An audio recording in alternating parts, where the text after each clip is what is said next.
the face that runs the place. Long live living. Goodbye and good night.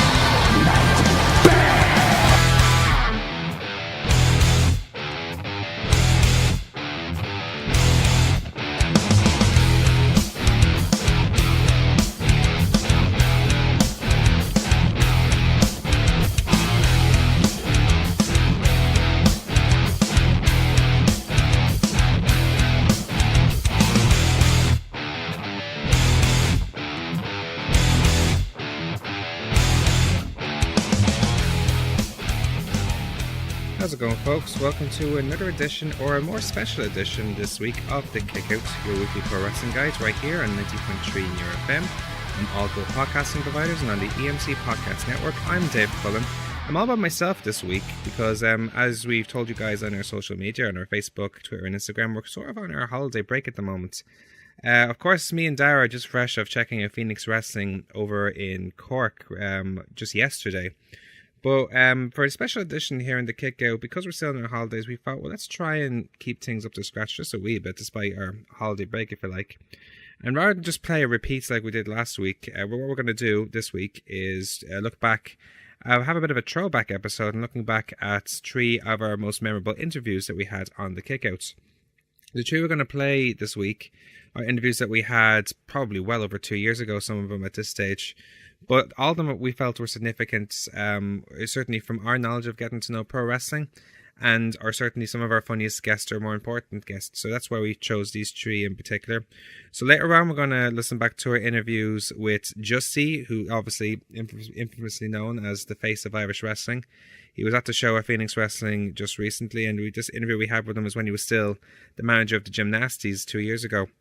We're also going to look back at an interview we heard with Dru Onyx, who, for those who don't know, is one of the darlings of Canadian professional wrestling. And at the time we interviewed him, he was on tour here in Ireland with a couple of his trainees from his gym over in Montreal. And what a lot of people don't know is that he had a hand in Finn Balor and Kevin Owens' development before they went to WWE. So definitely intriguing chat we had with him. But we're going to first start off with listen back to an interview we had with Rick Nash from Lobos Wrestling Parties. Of course, he's the founder of the Wrestling Parties, and this was just before, I think, the Money in the Bank pay-per-view, where we interviewed him. And I've always said, like, it wasn't for Low Blows, or certainly their podcasts, our podcasts wouldn't have the inspiration to do theirs. So this is why we felt this was a pretty good start on. So we're going to have a listen back now for the interview we did probably well over 2 years ago at this stage with Rick Nash. Ladies and gentlemen, my guest this week. Joining me in studio is Rick Nash, a former pro wrestler and co-founder of Low Blows Wrestling Parties. Rick, thanks for joining us. Hey, thanks for having me, guys. Pleasure to be on. So you've been a pro wrestler before you've got into the journey with the Pro Rose, the Low Blows Wrestling Parties. What influenced you to become a pro wrestler in the first place? I think we all, when we watch wrestling, like we're 6 or 7, we're all like, oh, I want to do that. And so I had that vaguely in the back of my mind, and I suppose like it was, one of those things where the more obsessed I got with it, and it kind of took over from football in my life as the main obsession, and the more obsessed I got with it, like I had a vague plan to one day I'm sure I'll end up in America and I'll end up in a training school, or somehow it was just a vague plan for the future. And then I remember, I think it was 2004, I heard that Irish Rip Wrestling were running a wrestling school, and it was the first I'd ever heard of it being done in Ireland. I think NWA Ireland with Fergal Devitt ran beforehand, but I think that was the first I'd heard of it anyway.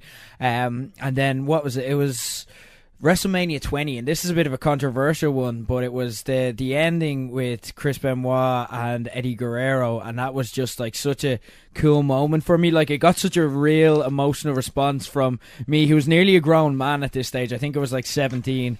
It got such a real emotional response, and then afterwards I was reflecting on it. I'm like, they made that. That's art. They fabricated that. Like, it was real to me, damn it. But it was but it was a planned, scripted event, and I want to kind of do that for people. And then so that fast forwarded me, I think within a few weeks I was in the Irish Rip Wrestling training gym, and it just went from there. So you've been wrestling for about 5 years, you told me? Yeah, Ron? about 4.5, 5 years. So yeah. what have been the highlights of your pro wrestling career, like when you were outside, when you were active in the ring? Yeah, there's a few things because I did a lot. Like there was, in terms of in the ring, I was all right. I was just some guy. I realized like a few years in, I was like, right, I'm walking around and Sheamus is here and he's like going to be a big wrestler. It's obvious. Just look at him and then look at what he's doing in the ring and the contacts he's making and whatnot. It's not really happening for me. I was only all right in the ring. I could do things like I'm proud enough and happy enough in myself with what I did, but I'm not going to go out here and act like I was this big star. And it's it's a travesty that I'm not famous right now or anything like that. I was grand for a relatively small Irish indie promotion. I think probably in the ring my highlights would have been I remember once I did a match with a guy who I only ran into during the week. Would have been the commentator and MC for Irish Whip Wrestling at the time, a guy called Eamon Darcy. Right. And he'd never wrestled before. And I kind of, because I was involved in a lot of the promotion and booking in Irish Whip at the time. And I was allowed kind of push, if I wanted to do something, if I wanted to do a project and it worked, I was allowed push for it. So I pushed for a match against him in his hometown.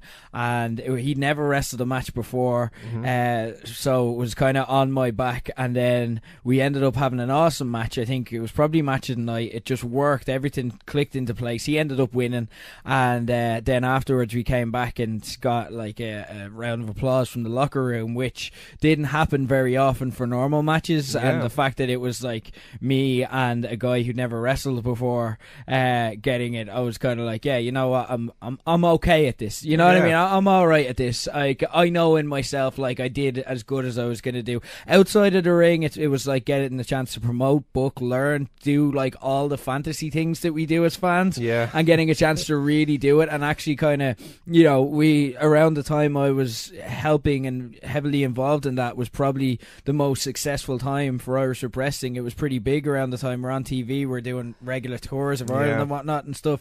And then I was also a referee as well and got to work with amazing talent. Like, I got, if they're who's who of the indie scene at the time, you're talking Christopher Daniels, Cole Cabana, Nigel McGuinness, Kid Cash, Tracy Smothers. I got to do training sessions with D'Lo Brown, AJ Styles, like Raven, people that I looked up to and that I was actively like studying and getting the chance to meet and interact with so many people. Like, it was an awesome experience. I'm glad I did it, but I'm not going to sit here and pretend I was something special. I got exactly what I deserved. But it certainly sounds like you had your fair share, like especially for who you trained with. Exactly. So what made you stop at wrestling in the end? And when you did stop, was it tricky to adapt to go on to be a DJ or what you are being now, or doing the Low Blows podcast? Yeah, it was probably easier for me than most. Like, I see I think you need to learn to fill something when you finish wrestling. I think there's a hole there in your life that you've gotten used to, and you need to fill that hole with something else. And I think that's why you'll see a lot of wrestlers,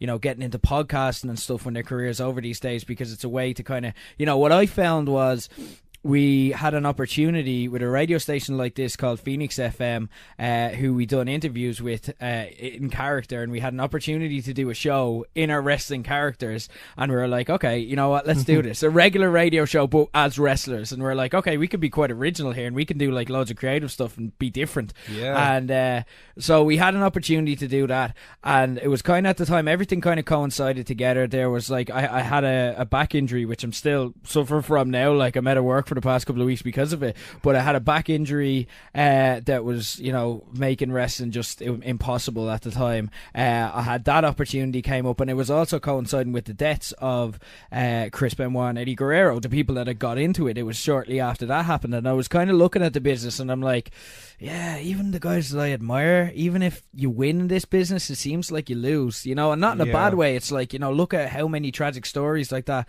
were coming out at the time. And I was like, you know what, is this something that I really want, or can I just quit while I'm ahead here? Barely ahead because I was injured, but can I quit while I'm ahead here and start something else? And I was glad I did, because like, I've gotten so much more from everything that I've done since, and everything that I do now came from wrestling. So I was kind of, I see it as like my college years, where I kind of learned a lot of different skills, and then I took it out into the real world, and now it's amazing that the opportunities that I get that I still owe to wrestling. Exactly. So your podcast Low Blows has now been on at least 100 episodes. So like your 100 episodes was like 3 weeks ago. Yeah, I think we're on 106 now. Yeah, I think that last. So how does it feel to know that you've gone that many episodes now at this stage? Because you must have started 2-3 years ago now at this stage. It's we're into our third year, and yeah, it's so awesome to kind of reach that milestone and still have listeners. It's still like, because the podcast started, it was literally like I went in, I did a radio show for a few years, and then that kind of just pettered out, and then I tried podcasts with like other people, but like I tried to do it with my friends who like didn't share the same kind of interests as me, and like so it just kind of, I'd end up putting a lot of work in because it was my interest, but they just wouldn't have time and whatnot. That happens. Everyone has their own different lives, like, and so I remember I was sick of it for a while. I got burnt out, and I just took time out, and I was kind of getting the itch, and you probably relate to this doing radio and the likes yourself. When you're not doing anything, like for me, I get depressed, I get narky, I start like just hating the world, and I was just like, I needed to fill a creative hole. It fills a void. Yeah, exactly. And I ran into Don while we were doing the parties and the events, and Don Marnell, that's the guy who originally did the show, for anyone who's never listened, and he's hilarious comedian, really talented guy. The funny chap, isn't he? He's hilarious. He's amazing. He's like, he amazes me every time I see him perform, just the range of weird talents he has and how he puts it all into one. But I found out he was working with 98 FM, and I'm like, hey, you're a radio guy? Well, how about, we're both interested in wrestling, we have like kind of a little platform that we could get it started, but how about we just do this for fun, because we both kind of need a project. We're both stuck in the same kind of creative void, and it just started. And we did a lot of trial and error. If you listen back to a lot of the early shows, a lot of the stuff was crap, but there was also a lot of like inspired stuff as well, and thankfully people were patient with us and latched onto the good stuff and forgot about the bad stuff, just ignored it. And they went with us, they followed us on social media, and then it became like a week-long thing where we put out the show, and then for the rest of the week people would be tweeting in the jokes and the little random things that we come up with the show, and now it's just turned into something completely different. Now Don sadly had to leave the show at the start of the year. He's got great career opportunities, and he just doesn't have the time anymore to commit to like a free wrestling podcast, and that's just life and how it works. But fortunately, like, because the show has kind of grown and got an identity of its own, we had people in Jade Costello and Scott Murray who could fill in and like kind of make the show their own and take it in a new direction.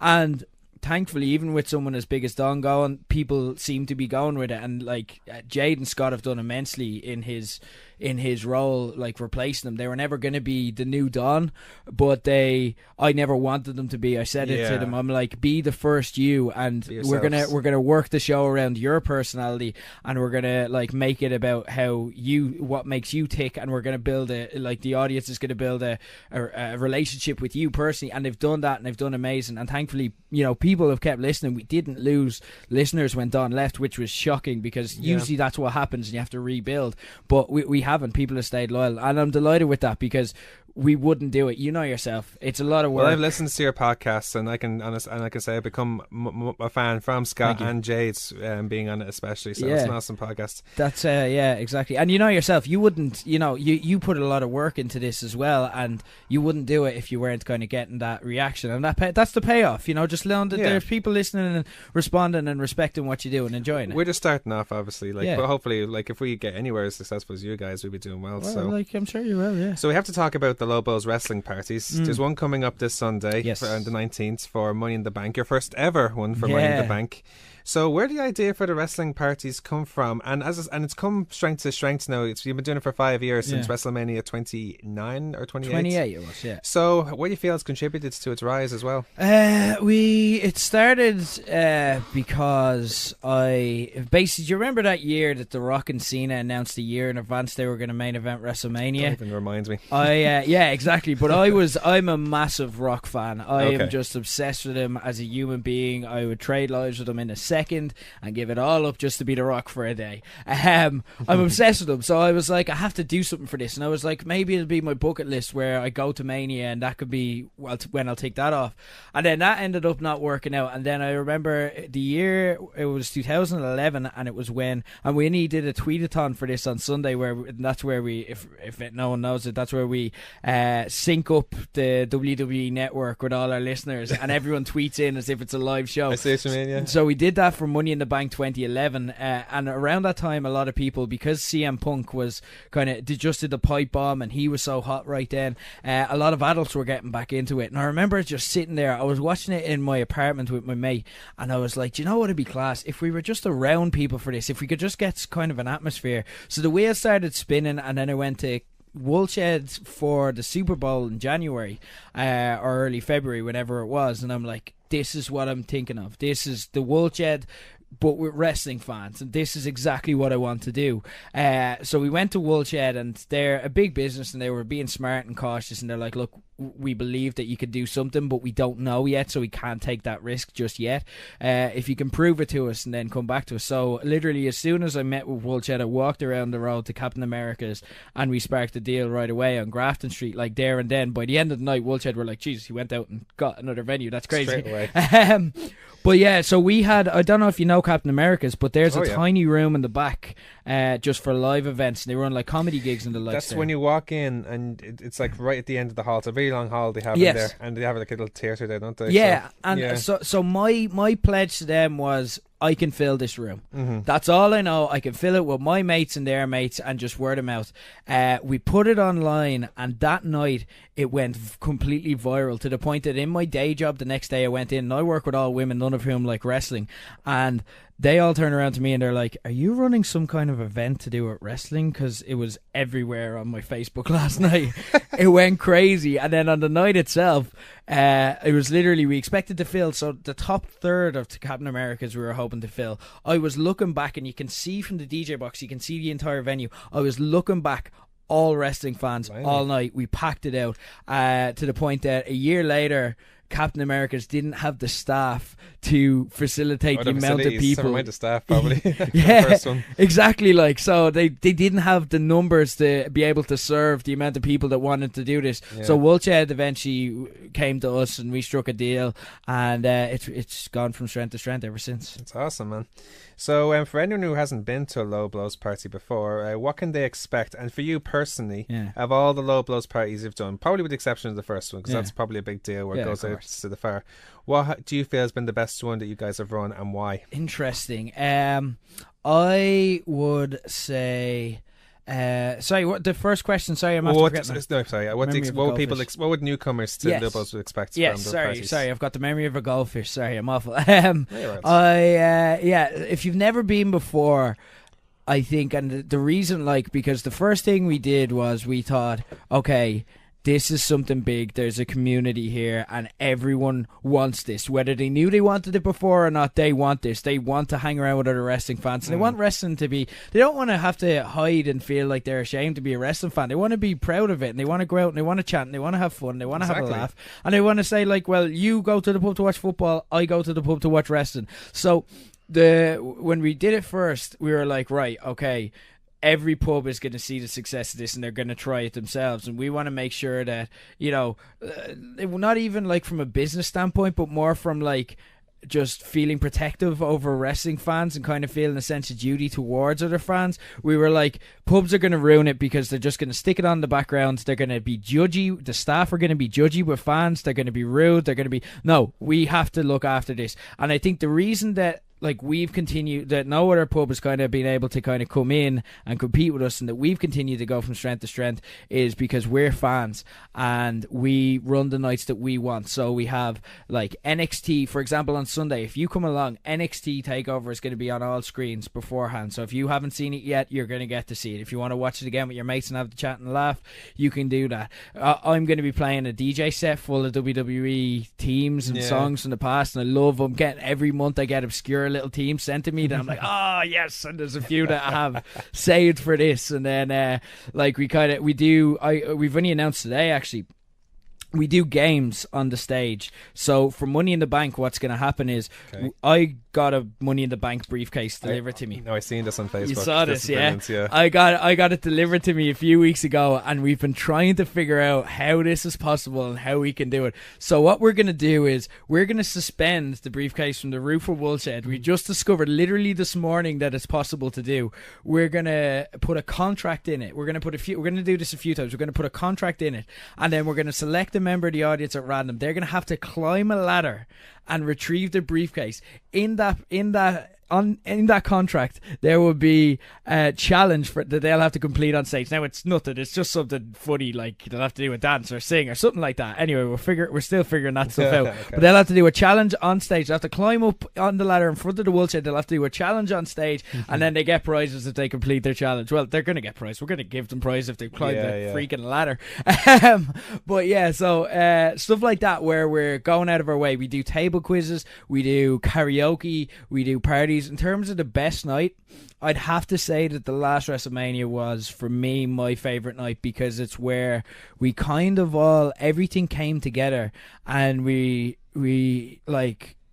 was a difference for me and for everyone else organising it, because all of a sudden we were like, for the first few parties we were kind of figuring out what people wanted, so we felt like we were winging it quite a lot, and we were just like, we'll do whatever you want to do. But for WrestleMania, it was interactive. It was, everyone got to have their little moments and whatnot, but it was a show, it was a performance, it was an event, and that's before WrestleMania even got started. We ended up, I got in full Finn Balor regalia. I seen that. I was there, so like, I ended up doing an entrance on the stage. We had Don. He made his first appearance with us since he left Low Blows. He came back and started hosting the Hall of Fame ceremony we do, where we kind of honor people and we get people to do challenges on stage to kind of get into our own Hall of Fame. We had a message from Becky Lynch especially sent over that only got organised then. I just felt like for the whole night we did like 4 hours worth of pre-show before WrestleMania got started, and for the whole night there was just something constantly there on in the background, and there was something, and people were just like, where is this going, where is it? And I was like, wow, this is big, this is turned into something else. Like we're a proper business now, we're a proper like company that people can rely on, and that we're gonna give you value for money every single time. I always felt that we did, and especially like when we keep prices low. But now it's like, wow, we're something else, and now we're moving on from that, and we're taking it, like, we have a few plans and we're only discussing them with Woolshed this year, but we're taking it to the next level now this year. We can't reveal much now, but the Money in the Bank is just the start of it. So we're gonna, like, it's really exciting to be around. I can't wait. Absolutely. Now, what's particularly special about this particular Low Blows party that you're doing is the campaign that you guys have been doing for asking for wrestling toy donations for Max, who is currently fighting some rare form of bone marrow cancer. Yeah, neuroblastoma. So why don't you tell, for anyone who doesn't know about that who's listening, tell us more about how that came about. Right, so we're talking about all the fun things we do. We're talking about like having a laugh and this and that and the other, and this is the most important thing I think I've ever been a part of and done, and I am so honoured to be able to do it. Max is 5 years of age. On Sunday week he turned 6. He is a massive wrestling fan, particularly of Sheamus and Roman Reigns, and for the second time in his life, a few weeks ago, he was diagnosed with stage 4 neuroblastoma cancer. It's a type of cancer that a few years ago, would have been a death sentence, but now thankfully there is and especially because he's such a proactive and vigilant family, there is, it's treatable. It's something that you can come back from, but it is still obvious it's cancer, so it's serious. He has spent the past week undergoing chemotherapy. Because neuroblastoma, so it's in his back, it's in his femur bone, and it's basically how they discovered it was his back was so weak. He was playing on a trampoline one day and he ended up like just as normal as a normal kid does, and he ended up breaking his back, and he broke a bone in it, and he wasn't able to walk. He's not able to walk right now. Okay. He's crawling around his house while undergoing chemotherapy, and what makes this so inspirational is to talk to his mother Kathy, to talk to his family. Like, they are as caring and as loving and as proactive and as inspirational a family as you'll meet, but they're also so positive and optimistic in the face of all this, and Max is at the core of that. So while all of this is going on, Kathy has been sending me, and I've only put out small stuff because we're dealing with a lot of this in private, like, but Kathy has been sending me videos of Max, who has been trying to crawl, who's been smiling, who's been playing with his wrestling figures all week. I've seen that. It's amazing how positive he is about the whole thing. It's imagine you or me in that. If I know it's me, I've got a little tiny back problem right now, and I spent 2 weeks feeling sorry for myself. He is suffering from something 100 times as serious, and it doesn't bother him. It's no bother to him, and it's like, I can't even imagine what I would be like in that situation. He is an inspiration to us all. He is tougher than any wrestler, and they're also quite a humble, just nice family. Like, it's I've fallen in love with this family, like, essentially over the past few weeks since hearing their story. Because they put out a post on Facebook a few weeks ago where the mother was essentially off her mates, was looking for toys that their kids were finished playing with. She wasn't looking for donations. She wasn't looking for money. She wasn't looking for anyone to go to any like trouble at all for her. And the mates ended up picking up on this. They ended up getting onto us, and we just took it and ran with it because we had money in the bank coming up. We're like, hold on, we can do something that'll be really easy for people to donate and contribute something to. And we're like, we have an event. It's just, this is working out perfectly. We have to do this. So we ended up like doing an interview. I ended up doing an interview with Kathy. We ended up putting it into a YouTube video just to kind of tell people Max's story in an accessible way. It's got picked up everywhere. It's been on Joe.ie, the Journal. It's been on the Wrestling Observer. The Irish Independent has covered it. I heard Mick Foley actually retweeted this himself or something like that. Mick Foley, I've been emailing Mick Foley this week. How weird is that? How amazing is that? And he got onto me, like, he's like, hey, what's up, how's it going, is there any way I can get involved, like, just give me detail. And I'm like, oh my god, you're Mick Foley. Mark it out, like, try to be cool, but I'm marking out. Just this past week, so Mattel Toys have got onto us. WWE's UK office have got onto us to send stuff over. WWE got onto Kathy and Max directly. They comped them for Tuesday's NXT show, and then they brought him backstage and had him meet the wrestlers. I seen that, like, he was with Finn Balor and a few of the guys, with the Asuka and guys like that. So and at one stage, Kathy was talking to me, and she was saying, like, he was like genuinely crying with happiness at all of it happening. Like, so we have an opportunity this Sunday. It's like I said, it's his birthday on Sunday week, and we're hoping, fingers crossed, we're hoping to be able to go out to him for his birthday and to give him the best birthday present ever. So we want people, if they can and if they can make it, and if they have this to spare, we're not asking for anything that you don't have. We're looking for people to bring toys to Woolshed on Sunday. Nice. We're going to have a toy box set up.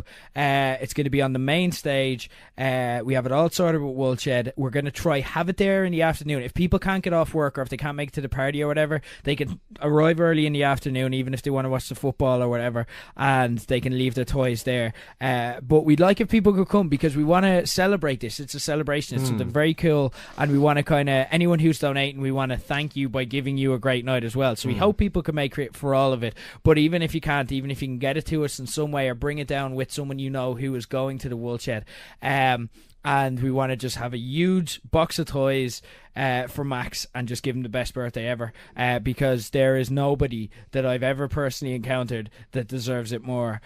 He's an inspiration to us all. I don't look at him as a victim. I look at him as an inspiration, as someone who has made my life better, as someone who is making the lives of everyone who's following this story better, because he's showing that he's kicking cancer's ass. In other words, no, he's truly inspiring chap. Like, considering what he's going through, it's amazing cause. Yeah. So let's go to you now as a fan. Now back to awesome. that now. This is my favorite part. So growing up, or even right now, certainly probably right now, because you can probably appreciate the wrestling aspects a lot more from being a former pro wrestler yourself. What would be who are your favorite wrestlers growing up and right now, and what would be your favorite matches, perhaps? Interesting. Growing up, The Rock first and foremost. I wanted to be The Rock. But then Shawn Michaels, and then in terms of like understanding, and it's funny because if anyone's ever seen me wrestle, they would not know how this person would be an influence. But for watching and studying when I was a wrestler, it was Eddie Guerrero. Just the psychology he put in, the way he could tell stories with his facial expressions, and he could do all of this cool stuff, but he didn't need to do it. Shawn Michaels as well was great there. The weird thing is when, like, maybe this is just me, but when you're a fan, or when you've wrestled and you've trained and you've actually met and dealt with wrestlers, I don't have many favorites these days. I don't kind of view wrestlers, like I view people that, like Mick Foley, when he emailed me, I'm like, oh my god, Mick Foley, because I was a fan of him when I was a kid, but nowadays I just look at them as like normal people.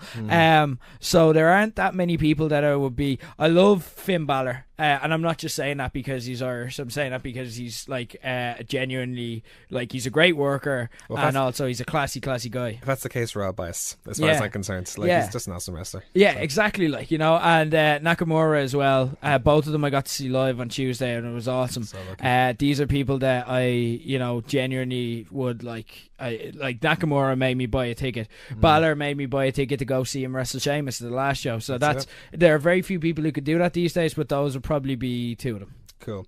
Finally, we're going to leave you with this. So obviously Money in the Bank coming up this Sunday.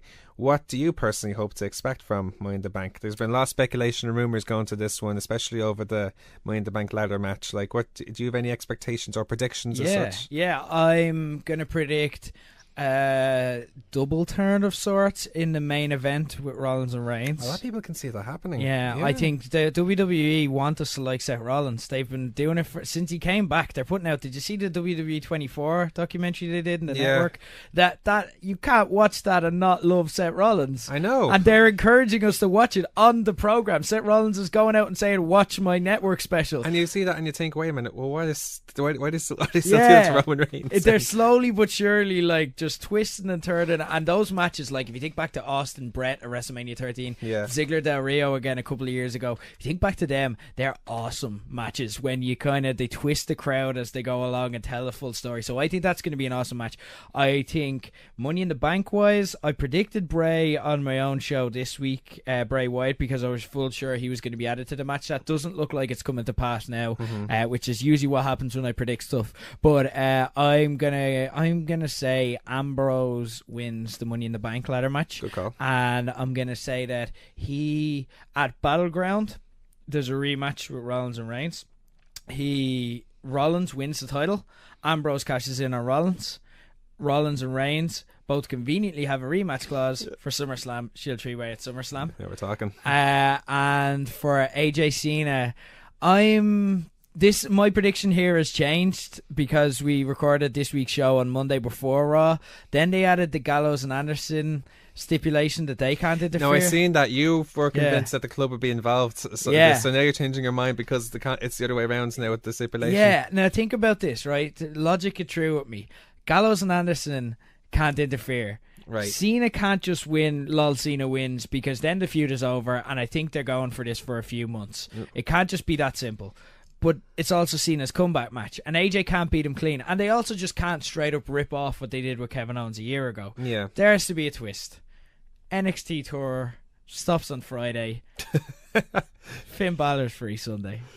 Well, you know what? Considering what I just seen in NXT, who said he can't double shift? Exactly. Sami Zayn did it. Kevin Owens did it. Who said Finn can't do it? Exactly. That's what I'm calling anyway. So Low Blows Money in the Bank is this Sunday, 19th of June in the Woolshed, Parnell Street, starting at 10 o'clock. Tickets are still available at eventbrite.ie. Rick, thank you so much for coming. It's been really awesome having you, especially on the show, because I've looked up to you guys from your podcast. So what you guys do for the party and for the podcast, it inspires people like me to do shows like this. So it's really terrific for me personally to have you come on. Thanks for having me, man. Anytime. I'm glad to be here. It was an awesome interview. Fair play. Cool. Thanks very much, man. Thanks so much. And there you have it. That was the interview we had with Rick Nash. Of course, a lot has changed since the interview we had with him there. Of course, Low Blows wrestling parties have gone strength to strength ever since. When we had that chat with them, they were still doing parties in the Woolshed. Of course, now they've moved their parties to Buskers and the Ball, and they're having so many more parties now, not just for WWE events, but they're having like shows for for New Japan Pro Wrestling shows, and they do the North Pro Sport Mondays, which are always class. And of course, just recently they announced their VOD service, which is going to be showing shows from some of the up-and-coming wrestling promotions here in Ireland, such as Fight Factory Pro Wrestling, Phoenix Wrestling, and many more to come, from what we understand as well. So definitely gone strength to strength. They just recently returned with their flagship show. They took a bit of a break after that year's WrestleMania and came back then later on in the year. And now their podcast content is as good as anywhere you'll find. You can, like, certainly they're the best podcasters in Ireland for sure, just in my opinion anyway. So, because they don't just talk about wrestling, they talk about sports betting, and they have a podcast about friends and stuff like that. And from my understanding as well, they'll have other podcasts in the future. So it's definitely awesome bunch of guys to check out anyway. But anyway, we'll have a quick break. When we return, we will check out our interview that we had with Justy all about 2 years ago to the day, right after the short break.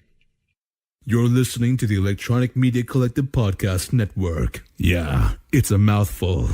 For more great shows, visit electronicmediacollective.com. We're back here on the Kickout, your weekly pro wrestling guide. And as we said at the start of the show, lads, this is just like more of a throwback episode this week. Obviously, as we said in our social media again, lads, we're just having a break at the moment, myself and Dara. And we just thought this week we'll do a bit of a throwback from some of our most memorable interviews. So next one we're going to play is our interview we had with the infamous Justy. Now, of course, Justy, at the time when we interviewed this was probably July of 2016. He was still managing the Gymnasties, who I think just recently won the tag team titles then in OTT. So, God, a lot has changed since then. So let's have a listen back to that interview. Ladies and gentlemen, my guest this week. Joining me this week is Peter Farrell, aka Just in Shape. Thanks very much for joining us this afternoon. No problem at all. So you've been wrestling now since 2003, am I right in saying that? Yeah, well, you can ask. It's 2003 according to everyone, but I can't remember what dates. You can't remember? So it's either late 2002, early 2003. Okay. So what influenced you to be a pro wrestler in the first place after all those years? Again, another one that I have no recollection of the first day I started watching wrestling, or like any kind of an incident that has me going, wow. It's just always been there. I've just always watched. So, but you can't bring back to yourself, oh, I'd like to try this one day. So I just remember being in school and having so many friends that were wrestling crazy, and there was no doubt in our minds that we were all going to be professional wrestlers. Like 20 guys, we're all going to be professional wrestlers, and that was it. Pretty cool. And you've been wrestling now under many different promotions, especially here in Ireland. Like, so what's it been like to wrestle across all these different promotions? Like, especially like going from one to the other over the years, like so. Yeah, normally in Ireland, anyways, the promotions are more or less all the same. Mm-hmm. Nice people in probably working GAA halls in front of family-friendly crowds. So it's kind of samey. When you're going from one place to the next, it's always going to be the same. Like, but you meet different people and you get to wrestle different people. That's the best thing about going to these different promotions. Right, that's cool. Now, before you wrestled under Just in Shape, which you're famously known for in Over the Top Wrestling. I don't know about famously, but yeah. Well, you're more than I like to think you're one of the most infamous characters there. That's just my opinion. You've wrestled under other personas such as Gun Barrel Farrell or Justin Bread. Yeah. So where did the ideas come from those personas especially? Gun Barrel Farrell was a short-lived character that not a lot of people liked. didn't get behind it. I had one successful outing against Andy Phoenix and Donegal. Okay. And it went really well, and I loved it. Gun Barrel Farrell just came out and shouted "baboof" and held guns up, and I thought that was enough. Like, just it was my fingers, and So I tried it another couple of times, and it didn't really wash off. So Gun Barrel Farrell was retired. And what about Justin Bread? Justin Bread was my first ever character that I came up with, and I wanted to be a traveller, but I wanted to do it in the worst possible way. I was gonna just go above and beyond what the stereotypes were gonna be. It almost insults the stereotype. Oh, so much. But I you have to understand, at the time I'm 16, 17, and I'm thinking that if I'm gonna be a bad guy, I'm gonna do it the right way. But I was quickly told by people that was probably not going to work out. It wasn't going to be safe for me. So I kept the name and wrestled as Justin Bread with no character, just myself. And the name kind of stuck for years. So of course now you wrestle under the persona of Just in Shape. So how would you describe the character of yourself and the gymnasties as well? Yeah, so Just in Shape came about in 2009. 2009? Yeah, so when we were getting ready for an AWR tour. AWR's run by one of the guys that ran AWR runs OTT. So Joe is his name, and one night he needed someone to wrestle Sabu. Just watch your feet there. I'm dropping names. Sabu was in a lot of pain and couldn't really wrestle a straight match, but he'd arrived and he was willing to wrestle a match as long as he didn't have to take any big bumps or hurt himself. And so they looked for someone that could get beaten up easily, and my name was thrown in. And Joe at the time wanted me to play a fitness instructor. He said it'd be hilarious for me to play a fitness instructor because I am the most unfit person there. And he said, just come up with a name. And I remember I was racking my brain all day, just what am I going to do? What am I going to do? Where am I going to get this name?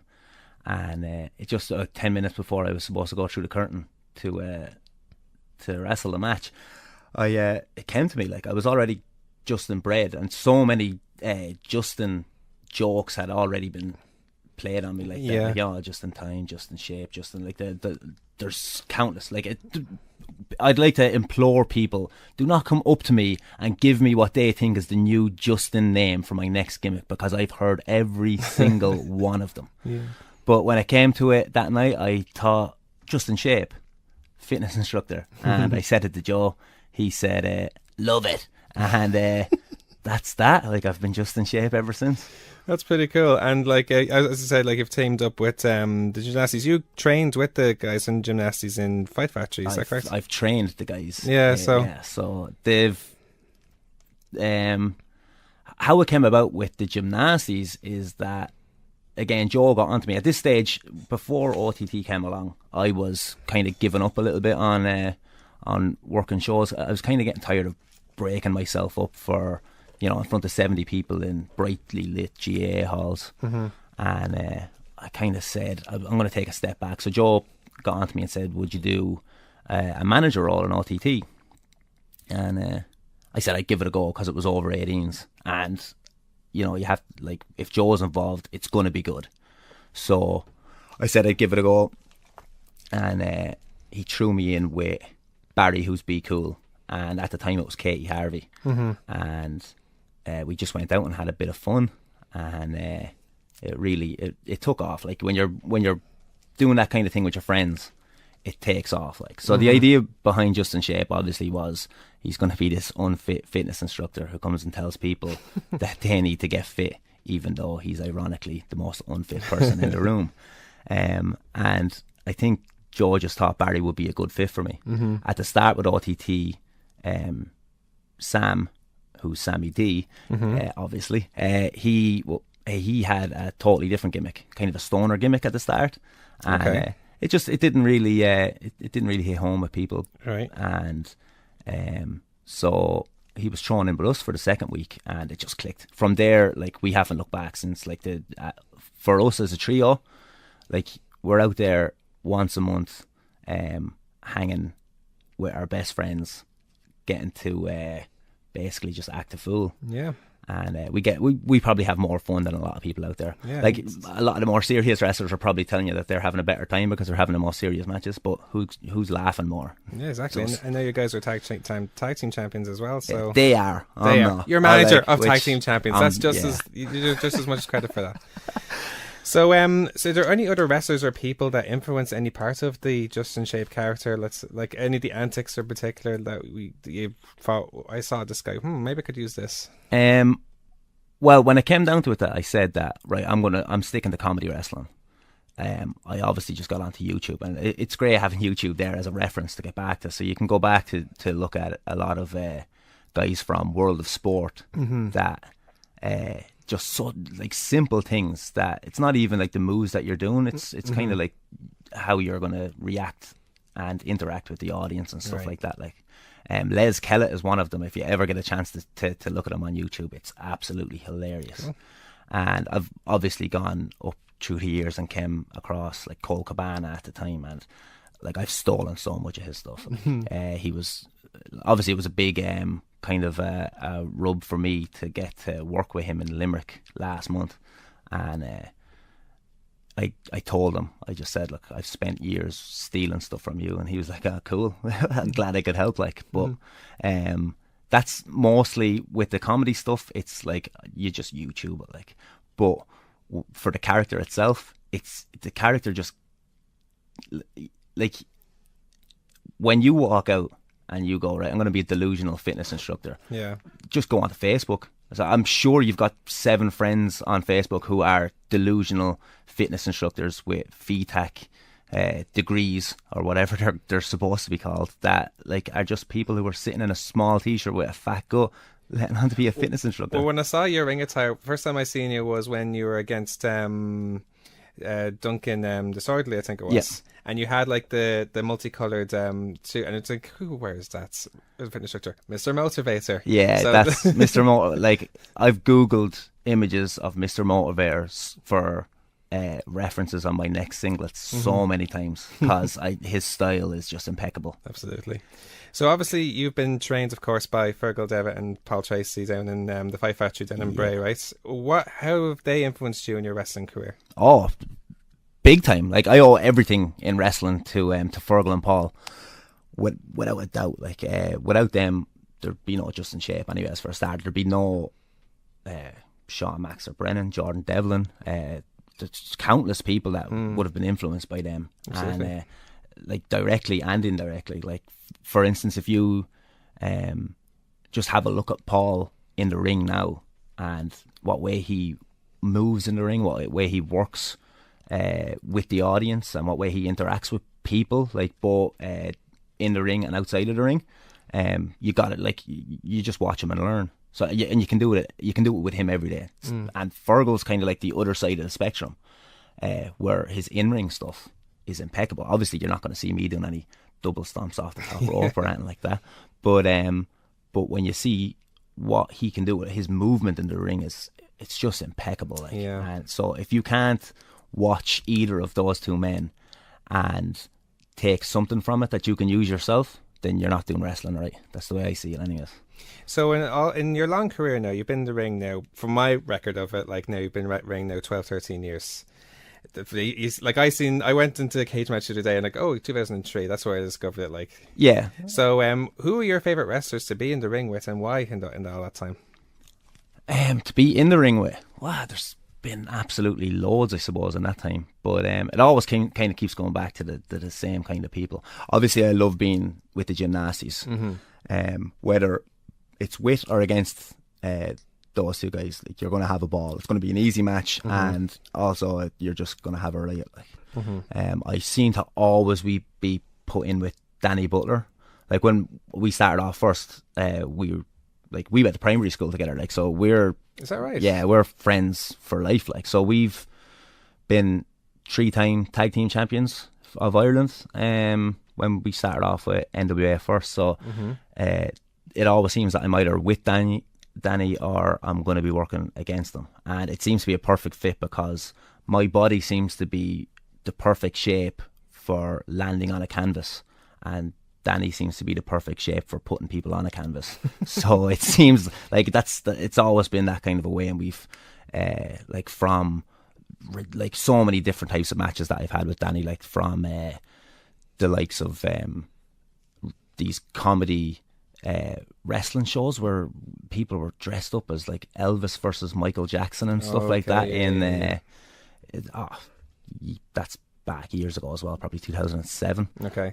But all the way up through like main eventing over 18 shows in Dublin in front of 500 people. Like, what's interesting about Danny Butler is that in the last OTT event, yourself and Danny Butler went up to chase the Kings of the North. Yeah. So you guys have been tag team partners before. So do you think something like that could even hint a comeback between the two of you in the future? I think there's like once a year somebody says, a Team Mega reunion, and you kind of go like, just look last year, we've had one last year, like, so I've been following you guys as long, so I'm just saying from a fresh perspective. I get you, like, but it's you just hear it all the time. That's like, should you and Danny Butler get back? And it's great when it happens, but at the same time, I don't think it's as big a deal as when, like, the 3 or 4 people who talk about it, like, you know, they're like, oh, I really wish there's a Team Mega reunion. Well, you're probably one of the only 4 people that are really looking for it.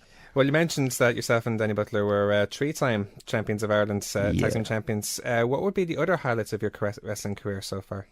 Oh, highlights of my wrestling. Well, I think I've had to change them in the last couple of years because every month there's a new highlight. Like with OTT, like I could go back to, like, one of my biggest highlights, I suppose, is a story from France 2009. Okay. That is so we were doing these AWR shows, right, and they're being held in Zenith arenas all across France, and you know, we're in front of houses of between 2,000 to 5,000 people. Okay. And there's draws on it, like Bret Hart, Sandman, cool, Sabu, Test, countless. Like, there's so many draws on these shows, and this particular show was happening the day after Ireland was playing France in the World Cup qualifiers in Dublin at the time. This is the Dublin match. So it was before Henri. No, the Henri incident was in Dublin. Oh, okay. But we were in France coincidentally for it. So while the French were all over in Dublin, there was a small pocket of Irish people in France. Right. And we had gotten to a pub and started drinking fairly early. And as you do on football days, and it was one of our only days off as well. I can't even remember the town that we were in, because it's just when you're doing those kind of shows or doing those tours, you're going from town to town to town to town, and I don't know which one was Bordeaux and which one was Lyon, like. But anyways, we're in this town and we find an Irish bar, and we all get ourselves situated. We get ourselves a drink and we get a tricolour over our heads, and we sit around some large French people who all night were just chanting football chants. Now, we're not massive football fans from in the AWR contingency, more wrestling fans. Right. So we had ran out of football chants by, say, 3 or 4 chants in. So now at this stage we're just random songs in chant mode, like the home and away team tune in channel. You know we belong together.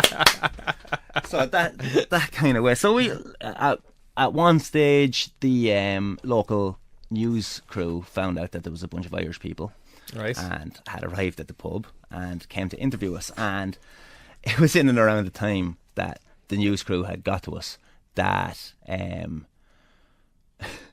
Thierry had handled the ball, and there was some furious Irish people in that bar that night, and we were having some fun with it, but the French guys thought there was going to be some a bit of a kick-off, right? And so the cameras got on us and started interviewing us, and they interviewed Jamie Coleman first, which is one of the guys who's you know him as William Humperdinck in OTT, and he's actually one of the guys that was running these AWR shows. Okay. And they interviewed him, and he was hilarious because we were all drunk, and they got to me. And at this stage, like, when I'm sober, I ham things up, and but when I'm drunk, I will go to town on it.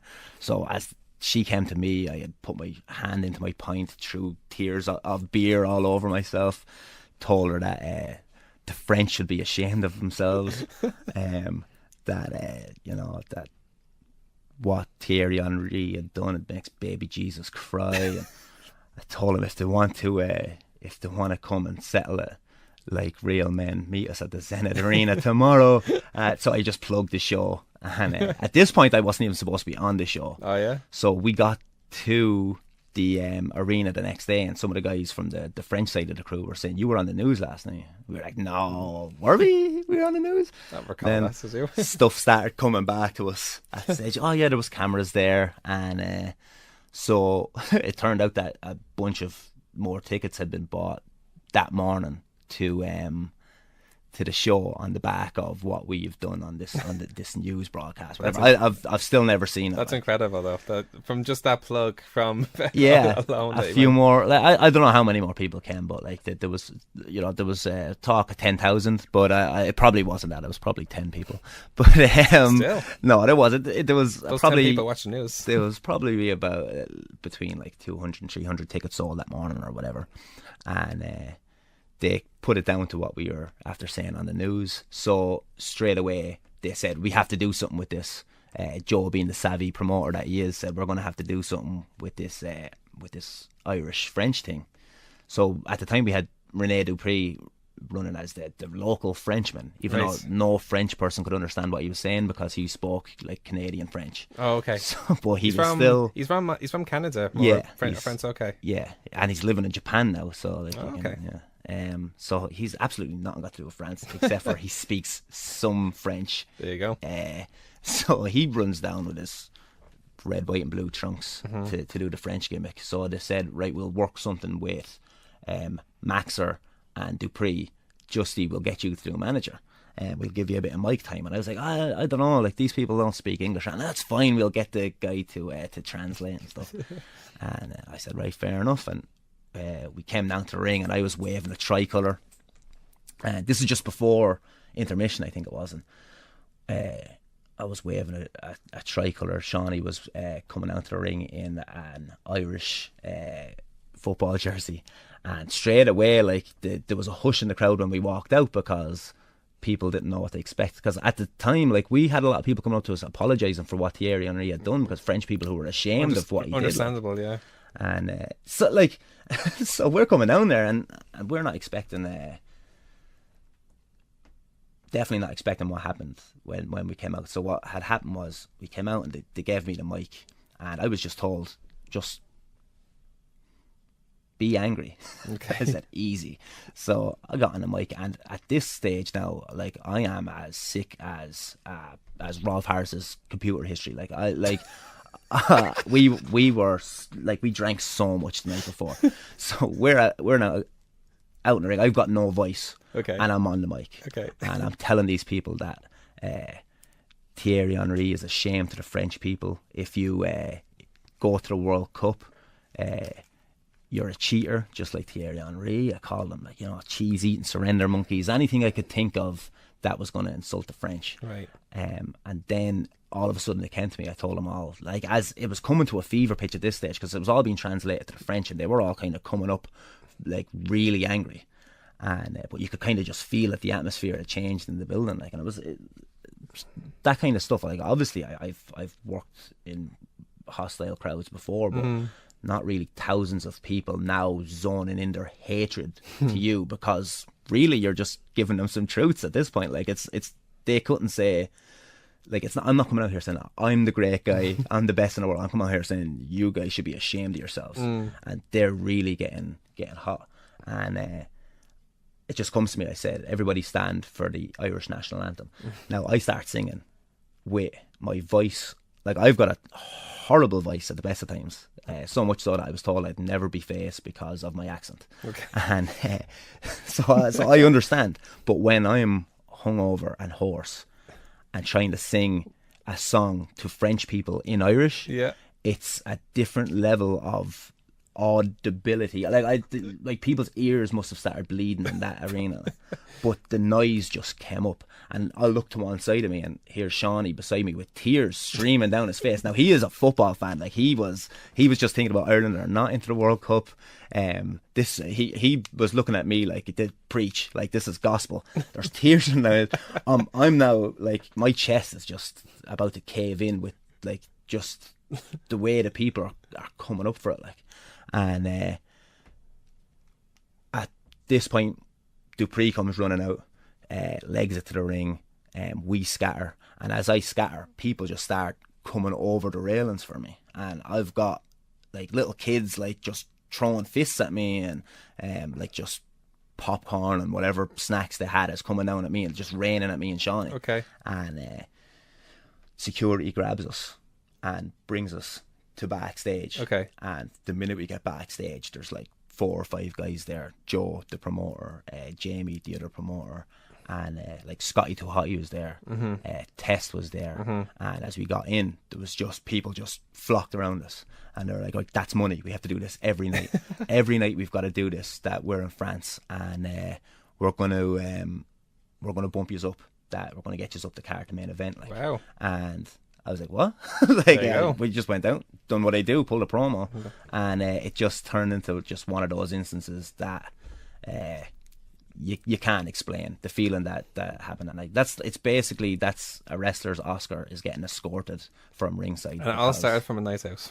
Yeah, it started from too much beer and a camera being To put in main front event of us. status. Yeah. That's a pretty awesome story, man. So I have to ask you, both as a fan and a wrestler, who are your favorite wrestlers, both growing up and right now? Chris Jericho. Chris To Jericho. both questions.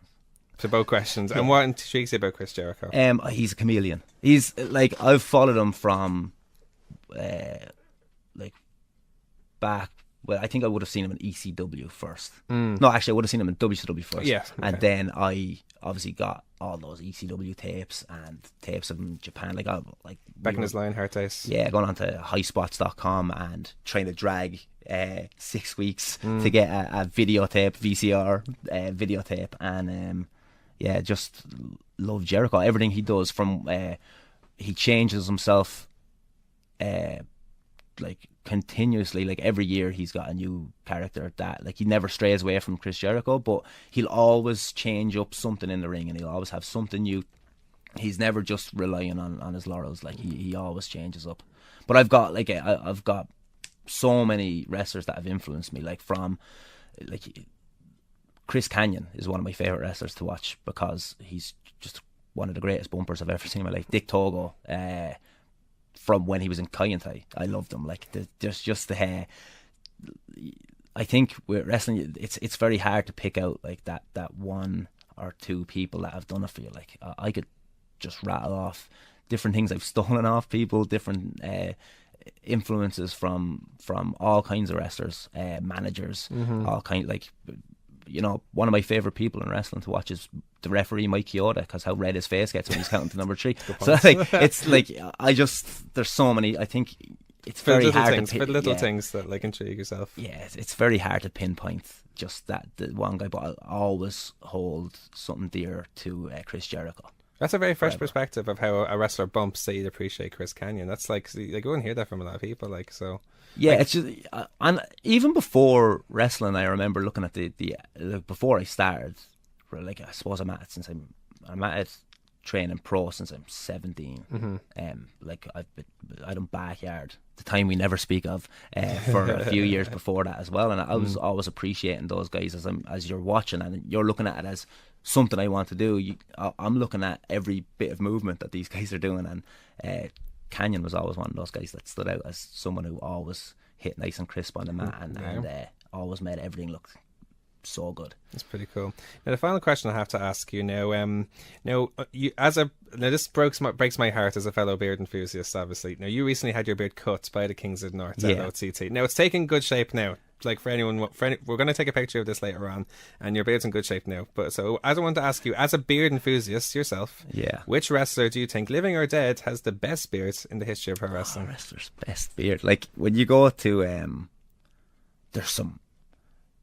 there's a lot of facial hair in pro wrestling. Wacky ones as well. Yeah, some great ones. I don't know. I think like Hogan's is iconic. That tash is iconic. That's true. You've got to if you're talking about facial hair in wrestling, you've always got to go back to Hogan. But then like you've got guys now because of the hipster trend of beards. Like I've been rocking a beard since well before 2015 when everyone else got on the bandwagon.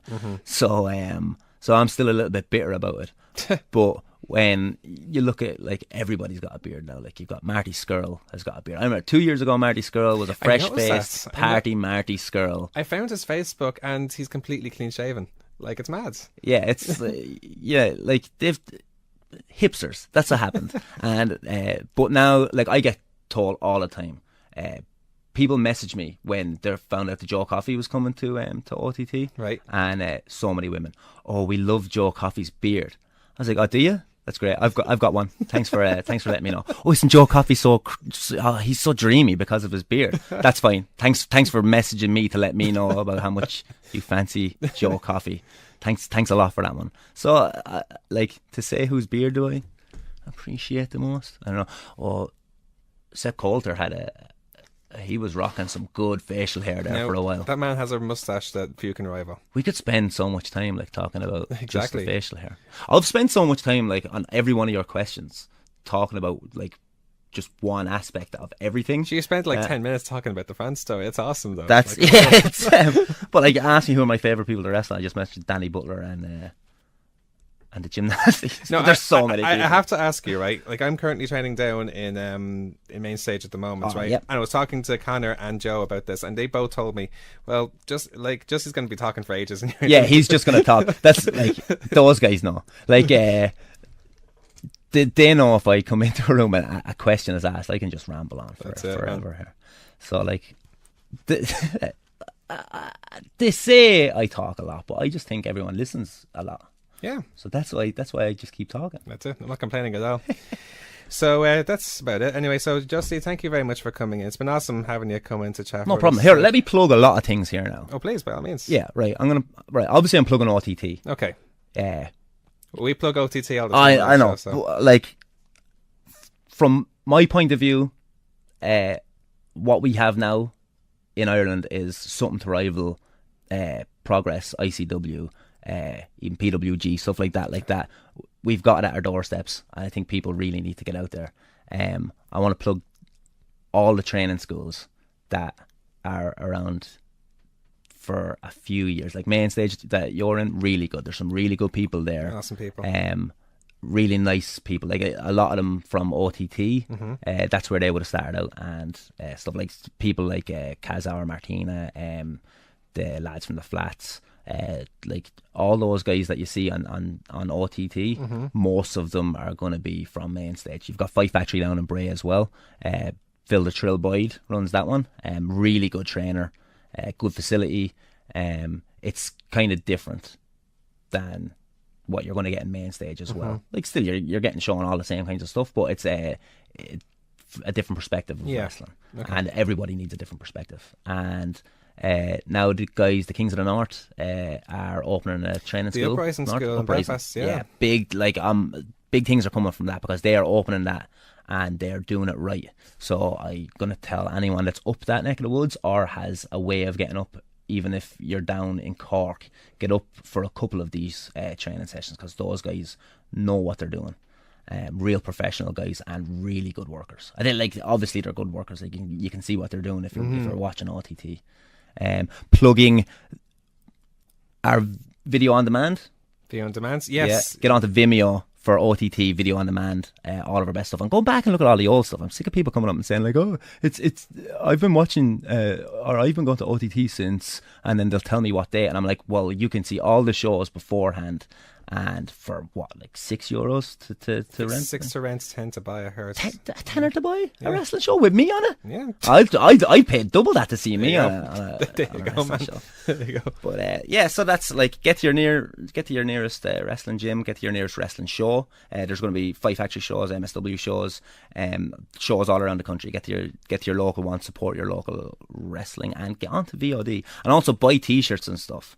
Like, I know we've got a great audience in OTT that buy so much stuff, but for OTT to keep putting on shows like that, I don't know where they're getting the money for it, because those tickets are not expensive. Like, VIP, sometimes when you've got a big draw, like, you're going to pay a little bit more. Well, it was bigger for the show that's coming up in August, like, for obvious reasons. Like, it's just such a massive show. Guys, that show in August, like, I don't even have to plug that show. That show is sold out. Yeah. Like, we're a month in advance. I bought my ticket last week in fear that it was going to sell out by the weekend. That's the thing. Like, yeah. Well, we did try and instill fear into people's minds and hearts. It worked. Both me and Dara got tickets. So we're good, so we're sold out for that show, and the Nasties haven't even been announced, which is, you know, wonderful and also scary in a way that you can sell out a show without having to announce it. But well, like, we're like the ace in the hole that if it's not selling out, then later on, like, get the gymnastics in, and you're going to sell 200, 300 tickets in like a matter of minutes. Any hints about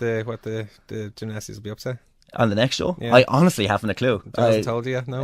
No, there's been just we get our information kind of in a way that it's like, here's the next show. We'll let you know what's happening. Oh. So like we're still a month away. Okay. But I know there's massive plans coming up for September and October. I've heard about that now, so yeah. Yeah, like October is going to be our 3rd anniversary, and from what I hear, the little information I get now, of course I talk way too much, so they do give me not a lot of information. But October is going to be insane. There you go. And September is going to be great. Wexford in September. I heard about what you're going to go down Wexford, like, so yeah. So there's lots to look forward to, especially So in much, OTT. yeah. So Justy, thanks again it was an awesome interview, and all the best and more in OTT, and send my regards to the rest of the guys from the gymnastics. Yeah, as well, so. no problem at all. I'll send them into you someday. They don't Absolutely, talk as I'd love much. to have them down. So Yeah, thanks so much, man. All right, thank you. And there you have it. I never ever get sick of that story about France. I must have listened back to the interview so many times for that story alone, because it always gives me a giggle. But no, again, we talk about how much has moved, how much has changed since then. Justy probably is as big an example as anyone here, because like ever since like so much has changed since that interview. Like he's now doing his own thing now with the Justy character and the fish hook persona that he presents, and obviously has done other things for the promotions from the likes of PWU, CCW, Phoenix just recently. And although I could have sworn I seen his image at a recent OTT show, but that's another story. And of course, he's doing very well on the podcast side of things as well. As we mentioned, Low Blows Wrestling Parties have a lot of range of podcasts, including Justy's own podcast, The Spandex Pantomime, which for my money is one of the best interview podcasts going, because he knows a who's who in the wrestling industry in Ireland, and he knows them all as friends, and some of the bands they have on the podcast like that are always great to listen to, like whether it's behind the scenes for a show or on the way up to a show or just talking to their mates or stuff like that. It's always great to listen. So Justy, if you're listening, you're doing a fantastic job, and may continue. But we're going to take another short break. When we return, we will listen to our final interview from Canadian pro wrestler Dru Onyx right after the short break. In the future, roving bands of comic book podcasts will savage the wasteland, once known as the Internet. One podcast, the Grolix Podcast, may not be the biggest, may not be the funniest, may not be the most well-spoken. Wait, what was my point again? Oh yes, the Grolix Podcast. Listen to it at grolixpodcast.com. That's GRAWLIX podcast.com. We're back here on the Kickout, your weekly pro wrestling guides. So the last interview we're going to be playing for you today is an interview we had with Dru Onyx, and this was a special one for us because this is our one of only two interviews we had with wrestlers who are not from Ireland, from outside of Ireland. The other one, of course, being Harla O'Hara from Atlanta, Georgia, in the United States. But Dru was our first one, and it was during the time when he was on tour here in Ireland with a couple of his, I think 2 or 3 of his trainees. I can't remember what the school is, but that he forms, but it's based in Montreal. And as I mentioned at the start of the show, he had a hand in the likes of Finn Balor and Kevin Owens' development as before they went to WWE. So it's definitely an intriguing interview. So let's have a listen to back to that one now. Ladies and gentlemen, my guest this week. Joining me on the line is Canadian pro wrestling star, currently on tour right here in Ireland, Dru Onyx. Dru, thank you so much for joining us this afternoon. Definitely a pleasure to be on the kick out. I'm ready and willing to, answer all questions. Appreciate it, man. So you've been wrestling now since 1999 now. So you've been wrestling now for 16, 17 years now. So what influenced you to first become a pro wrestler? Well, I've always had a love and a passion for pro wrestling as early as 6 years old. The first time I saw pro wrestling, I was enamored by it. I was, and I still am, a big comic book fan, and I just found the connection between what the superheroes looked like and the wrestlers. Mm-hmm. Pretty much the same thing. They had tights, they had masks, they had capes, they were colorful characters. So for me, as a kid, that was the closest thing as superheroes coming to real life. Okay. So, I used to watch it all the time, any chance I can get. I used to read up on it. And what got me into it is I was playing American football in the States, and as I was there was a house for some of the football players to live, and we were watching wrestling. Okay. And I saw Sean Waltzman, X-Pac. Okay. And I think at that time he was wrestling Razor Ramon, and my thoughts were, well, he doesn't look like the biggest guy, and if he's in the WWF and he's a pro wrestler, then this could be something that I can get into. And after that match, I started making some phone calls and then trying to pursue to get myself into a school. That's pretty cool. So you've wrestled now under many different promotions across the world, particularly here in Europe and in North America, Canada and the United States. What's it been like to wrestle across all these different promotions? It's an amazing thing because, first of all, you get to see the world. Professional wrestling has been really good to me as far as it allowed me to see different places, different people, enjoy their culture, get to know people. It makes you become worldly, aside from the fact that it's international competition, and you always want to pride yourself on the fact that you're able to perform at a very top level against different people, and you want to know that it validates if you are a good wrestler, because bookers or promoters bringing you in and having you go up against their top talent, it only makes you a better wrestler yourself, and then it gives it's a good thing. It's a good thing all around. So I would tell anybody who has a chance to leave their home spot to go and travel, and you learn so much, and it definitely builds up your repertoire. Absolutely. So you wrestle under the name of Dru Onyx. How would you describe the character and persona of Dru Onyx? Okay, well, as a heel, he's obnoxious, he's arrogant, he's a bully. Okay. As a face, he's endearing, he's charming. He's he's the type that will shake hands and kiss babies when he's a good guy, and when he's a bad guy, all he wants to do is covet championships and be the very best and let everybody know that he's the best. That's basically it. Would there be any other wrestlers or people who influenced any part of your character? Oh yeah, most definitely. Besides the Dru Onyx persona, I also have Soa Amin, and he's the son of supposedly Abdullah the Butcher. Oh really? So So Abdullah the Butcher, as far as the look, and some of the things that he did, the savagery, I try to incorporate that when I'm in. And as Dru Onyx, it was Ric Flair. Ric Flair was one of my favorite wrestlers. But most importantly, how he used to conduct himself. He was very professional. He was always wearing suits. He was very articulate. He reminded me of a lot of the boxing heavyweight champions. I'm a big fan of boxing, and a historian when it comes to the history of boxing and wrestling also. But all the heavyweight champions used to dress in suits. Used to conduct themselves in a way that you had to automatically had to respect them, and just for the very fact that he was a traveling champion. He would go from place to place and take on the very best, and I tried to incorporate or copy or emulated some of that. Also, on another thing, Bam Bam Bigelow. Okay. He was an agile big man, and he was the first person that I noticed, and I knew that when I started, I was very athletic as a big man, so I used to watch what he would be able to do, and he'd be able to do drop kicks and cartwheels and stuff like that, and I thought that was always impressive as a big man. So, when I first started, I was doing cannonballs off the top rope. I still do enziguris. I still do leapfrogs and drop kicks. Also, Vader, once again, a big man that can move. Yeah. So, even to this day, I still use the Vader bomb. So these were the guys that I would try to emulate. Also, Randy Savage, just the how unpredictable he was. Yeah. Also, I'd say Arn Anderson.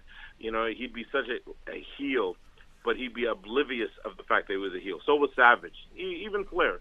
I used to love the technical rule breakers that would do wrong but didn't realize they were doing wrong, because the best villains are the villains who don't think they're villains. Most villains always think they're the hero. So I try to incorporated that when it came to my persona as a heel. That's very cool.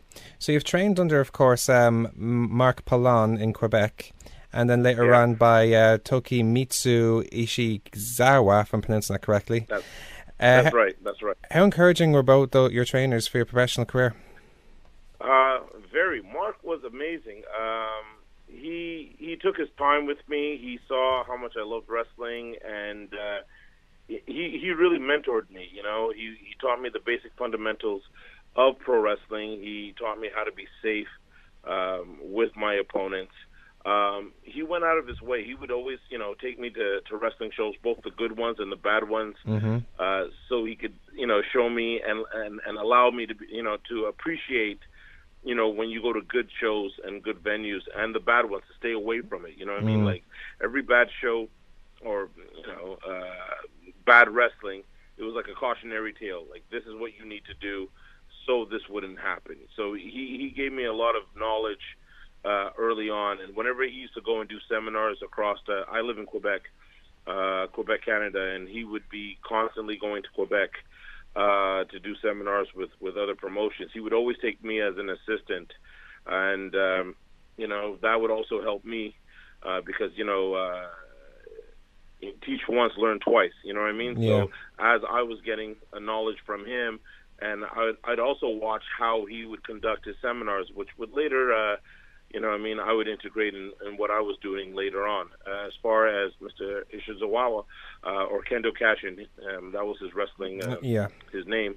I love that guy. You know what I mean? He was no nonsense. You came in, he demanded respect. You had to work hard. You know what I mean? And I loved training. I loved training under him. You know what I mean? I would go out to always to try to impress him and try to be the best of my abilities. And you had to, because he was the trainer for the New Japan dojo in the States, and there was a lot of talent in that classroom. So you had to step it up. And you know, he was very patient, and both those guys were an integral part of my upbringing as far as professional wrestling. That's pretty cool, man. So you faced obviously a who's who of familiar pro wrestling names over your career. Who would you say are your favorite wrestlers to be in the ring with, and why? Okay, you're gonna think that I'm being biased because I'm in Ireland, but a few of them are Irish wrestlers. Paul Tracy, you know, Finn Balor, Fergal Devitt, those guys. Amazing. Well, first, Paul Tracy, you can't have a bad match with him. You know, he's one of the top guys. You know, he travels on the international level. It's always a pleasure to be in the ring with him. You know, Finn Balor. You know, when I was wrestling for NWA UK Hammerlock, it was him and Paul Tracy that I had to wrestle every night for a week, and then the next following tour it was for 2 weeks.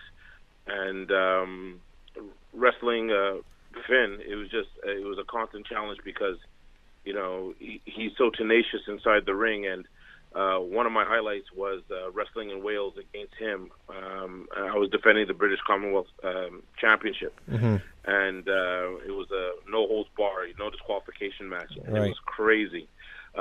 Another time I had to fight him was in Nashville, Tennessee, once again for the British Commonwealth Championship. And it was that match that gave us the invitation to train at New Japan.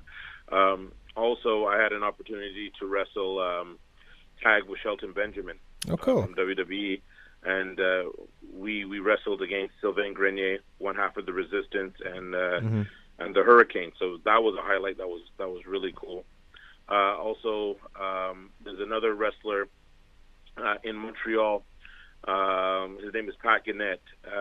We've had wars. Like I said, when I wrestled at Soa and Min, we practically killed each other and spilled a lot of blood over 3 years. So, you know what I mean? When I think about, like, you know, some of the highlights in the match. Also, I had a crazy match with Sabu. So Sabu, cool. You know, these are matches that, you know, remember. And then there's like the nostalgic stuff, you know, like I had opportunities to wrestle like King Kong Bundy, Greg the Hammer Valentine, Honky Tonk Man. So, you know, these were great memories for me because these are guys that I used to watch on TV, and then to actually be in the ring with them, you know what I mean? There was a little bit of a mark out moment. It was like, whoa.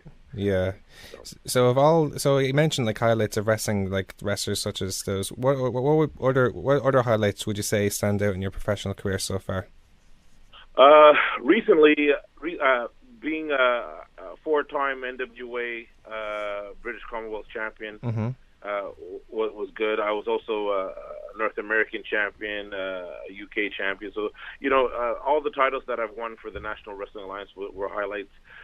Recently, I had the opportunity to I run a wrestling school called the Torture Chamber Pro Wrestling Dojo, and I had the opportunity of getting Kevin Owens ready for his WWE tryout. So what happened was, as you know, Kevin Owens was an international star, former world champion at Ring of Honor, and he wanted to get ready for this. So he came to my school and very humble, worked hard for a month and a half. We got him ready, and now you see him there. So that was a highlight to see that, Absolutely. Somebody that I helped get to a higher platform. Especially considering how well he's doing at the moment. Like, he's killing it in WWE at the moment.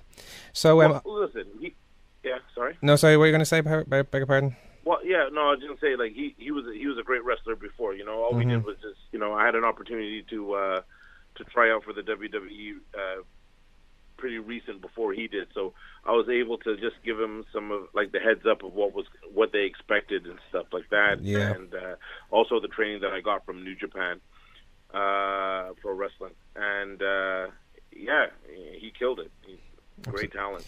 Now, as you mentioned, you have your own pro wrestling school in Quebec, in the Torture Chamber Pro Wrestling Dojo. What approaches do you take as a trainer for training new wrestlers into the business, and how rewarding is it for you? Well, the two things I try to get to them is that to enjoy their passion. You're always one bump away from retirement, and you also have to realize that people will live vicariously through you. Not everyone who loves pro wrestling has an opportunity to even get into the ring and try to achieve their dream, whether it's just to wrestle locally or try to go for tryouts or get to the highest level of professional wrestling. Another thing I try to do, and I stress, is to both educate and motivate. Give them the basic fundamentals of what they need to be on the tools to become a professional wrestler, and to get them to get to their full potential. So I really try to motivate, try to let them know that while they're at my school, to give 110% and to commit to excellence. I teach also, it's not just what you do in the ring, but what you do outside of it. The wrestling business is a business. So 90% of it is a business, 10% is the actual wrestling. So how you conduct yourself as a person, how you project yourself as a person is a reflection of who you are, and you have to keep that in mind. So always move at a professional level. Always conduct yourself, to be an asset to the community, whether it be wrestling or otherwise. It's a pretty cool approach, man, to teach everyone.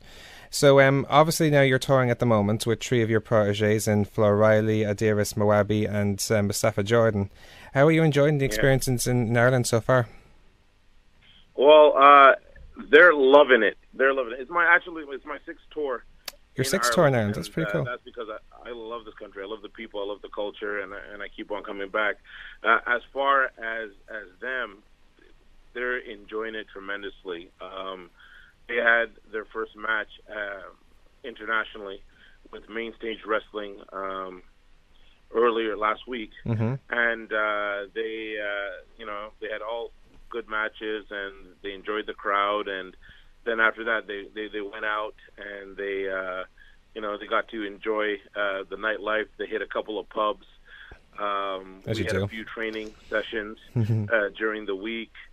And they're just loving the experience. It's something that I'm sure that if I do another tour, which I'll do next year, they'll definitely come back. And they're all getting ready for their match tonight at Celtic Championship Wrestling. That's pretty cool. So as far as yourself, Dru, do you have any short-term or long-term goals that you'd like to accomplish in your wrestling career? Yeah, most definitely. In 17 years, I've had the opportunity to do a lot of things. A lot of stuff has been checked off on my bucket list. One is to expand my school more. I have a very nice gym, but I just want to set it up to get to the next level, maybe later on, maybe relocating, so have a bigger space, allow more people to come and actually live at the dojo. There's been a lot of inquiries from overseas to come down and stuff like that. So, you know what I mean? Add more equipment. Also, I want to. There's a few places that I haven't had a chance to wrestle. I want to wrestle in Puerto Rico. I'd like to go to Japan. There's what else is there to do? And you know, I mean, if it's possible, just to go out and do even more seminars. I really love teaching. I really love going out and you know, letting people tap into my experience and my knowledge. And if I can shed any wisdom to, you know, those people, I could do that. And that's basically it. Cool. So finally, I must ask you, you come from obviously a very long line of great pro wrestlers to come from Canada. In your opinion, though, who do you think, living or dead, is the greatest Canadian wrestler of all time, or even wrestlers of all time? Because there's probably so many. Well, yeah, there's a couple, because, you know, and there's always the who's your favorite and who's the best. You know what I mean? We have a long line, like from world champions like Ronnie Garvin, Ivan Koloff. Then you have people like, you know, first Intercontinental Champion Pat Patterson, two-time NWA World Champion Whipper Billy Watson. There's also there's whole, you know, Roddy Piper, Rick Martel. If you had to do it on a base of stats, you know, you'd have to say Edge, because he was 11-time world champion, I think 19-time tag team champion. Yeah. You have Jericho, who's undisputed first world champion. Bret Hart, 7-time, you know, champion. As far as favorites, it would have to be Bret Hart and Rick Martel. But as far as the greatest, you know, you even have to put Abdullah the Butcher. You know, just the fact that he's been wrestling. He wrestled for like almost 40 years, and a lot of people don't know that he's actually from Windsor, Ontario, Canada. But if I had to go stat-wise, it would have to be Edge, and then if it had to be like my favorite, it would have to be Bret Hart. Those are very good choices either way, both statistically and favorite wise, so I can't argue with either of them personally. Yeah. So CCW Summer Brawl, you'll be taking part in the traditional Celtic Rumble that'll be taking place on August 27th in Cork. Tickets are still available on eventbrite.ie and ticketmaster.ie. Drew, it's been an absolute pleasure speaking to you. Thank you so much to speaking to us today. All the best in the rest of your tour here in Ireland. All the best back in Canada. And thank you so much for coming in for the chat. Not a problem. I just want to give a few quick shout-outs to a few people while I've been here in Ireland. I'd like to say what's up to Leonard Hanna from Main Stage Wrestling. He's been taking great care of me. I also like to say what's up to Low Blow, I think, Entertainment for the party last week at, I think, what was it called? You were there. In the Woolshed in Dublin. The Woolshed, yeah. For the pay-per-view, that was really good. A big shout out to Jade. Also, I will be wrestling. I'll be facing Lycan. Looking forward to that. Anybody who's in the Cork region, come check that out, because we're going to really throw down. So a big shout out to Celtic Championship Wrestling. Also, I want to say Uprising Wrestling Academy. We did some stuff over there. Also, Fight Factory, who I've been around with for years. So Phil Boyd.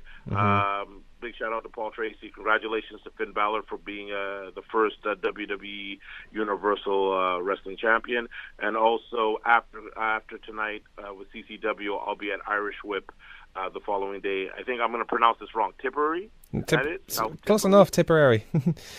Tipperary. Yeah. Okay, so I'm going to be there. So, and also I'd like to thank you for giving me the opportunity to be here on the show. Guys, everyone check out the show. The Kick Out is the hottest show in Ireland. Yeah, it's a pleasure to have you on, Drew. Thank you so much. You're very welcome, sir.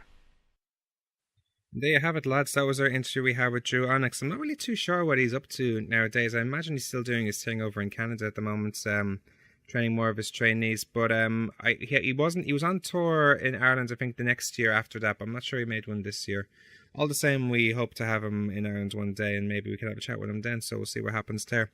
But guys, in the meantime, that's all the time we have for this week on The Kickouts, your weekly pro wrestling guide, right here on 90.3 Near FM, on all good podcasting providers, and on the EMC Podcast Network. Make sure to check us out on Facebook, facebook.com/The Kickout Wrestling. our Twitter at the Kickout Live, our Instagram at the Kickout Wrestling, my Twitter at Dave Dara, and Dara's at Mars Bar. I'll be back next week as usual for our usual show. As we said, this is just like a throwback show. But next week we'll be reflecting more on the G1. We actually haven't had a chance to talk about it at all yet, but it's been good for my money so far. Like, it's very different. Like, it's very engaging about how it's going to go, especially with the likes of Okada not doing so well, the likes of JY doing so well, and I think Kenny's still undefeated at the moment. We're also going to be doing a review on Phoenix Wrestling. It was a fantastic show from top to bottom. Like, we look forward to talking about that. But until then, I've been Dave Cullen. This has been The Kickout, your weekly pro wrestling guide. Thank you so much for listening.